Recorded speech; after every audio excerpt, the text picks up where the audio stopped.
Well, this Arctic cold and brutal wind chills today had lights flickering all across central Indiana. And in fact, some places, houses went dark. And some places, the houses got cold. IPL and Duke Energy busy making repairs today to all the damage. Rich Van Wyk shows us everything that's involved with their work. Thousands of people left in the cold and dark tonight have their lights and furnaces working again.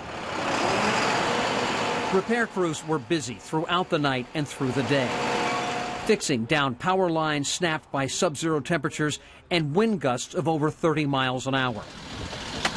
Duke Energy had as many as 6,000 customers without electricity.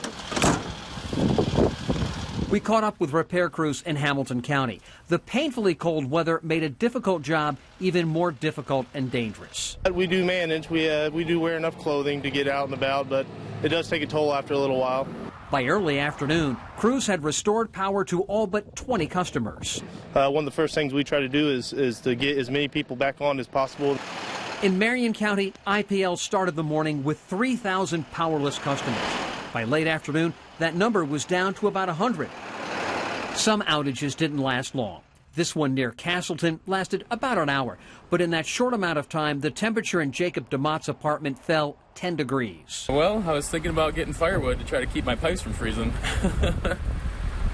as fast as possible. I mean, it's really the only thing you can do, right? Power companies will get a little help from the weather. The temperatures will be brutally cold again, but at least the winds won't be as bad. Rich Van Wyk, Channel 13, Eyewitness News.